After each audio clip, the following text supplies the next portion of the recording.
but this is good. What I'd like to do is read from The Trouble with Beauty, which came out from Coteau. I think I might as well read this poem, The Trouble with Beauty, which is the title poem. And I was at the National Art Gallery, and they had some early French photographers, so that's where it starts off. Then I was in Kelowna, and there's a terrific painter there called Joyce Hall, and she had some paintings there that sort of fed into this. But it's called The Trouble with Beauty. A magnificent sycamore grows by a well, what's left of the shade for the family of Jesus on the flight into Egypt. The bark has been hacked by pilgrims and tourists.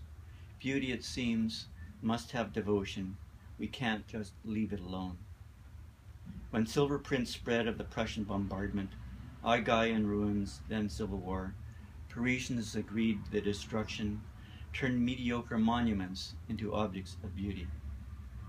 From the parking lot above Frank's Slide, we ponder a valley filled with half a mountain of stone. How stone filled the name they gave the girl found alive. Stone upon stone, Frankie Slide. When we see smoke, voiceless, and yes, beautiful from fires 10 miles distant, or feel our dreams shake, we never think, this is us. Old weapons are beautiful. A Lee Enfield rifle takes on a lovely patina of time, but not, of course, with bayonet attached. There's a space in the ecstasy of Rita Joe, where Rita's body doesn't touch the ground. The National Arts Orchestra plays, then Rita dies.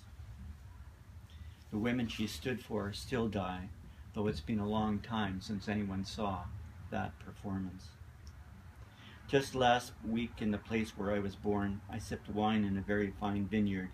I looked up and saw a mountaintop leveled to make way for houses. If we can remove a mountain, we can remove anything. Nature fills a valley with itself. We fill a valley with cars. If we love beauty, it's because we were born in a terrible fire. Its hands pull themselves into the prairie night, into the mountains night. Someday we'll pay, but for now, see how beautiful it is. And I think actually I'm just going to do my one last poem. This is from the Ness Creek Folk Festival, which is in northwest Saskatchewan, and contrary to this prairie poet thing, most of Saskatchewan's covered in bush and fairly dense provincial forests. And that's where this festival is. So the poem is called Creek Music, and I was there with my son, the one who doesn't call me in the middle of poetry readings. And so it just starts out with a little bit of a tune from John Prine. I was going to do Bob Dylan down. Okay.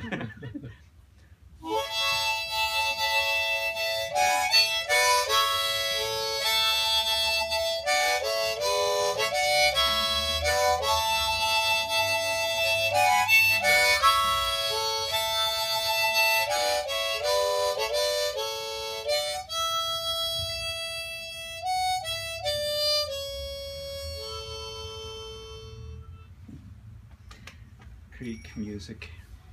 Sometimes in the right place, a chair in the middle of a field, say, next to a valley plumbed with pine as you lift your green fiddle. Start simple. St. Anne's real, why not? Others will join. Orange blossom special. Woo-woo, laissez les bon temps rouler. The chair, the music, a cardboard box shuffle. As Daddy, won't you take me back to Muhlenberg County, down by the Green River, where paradise lay.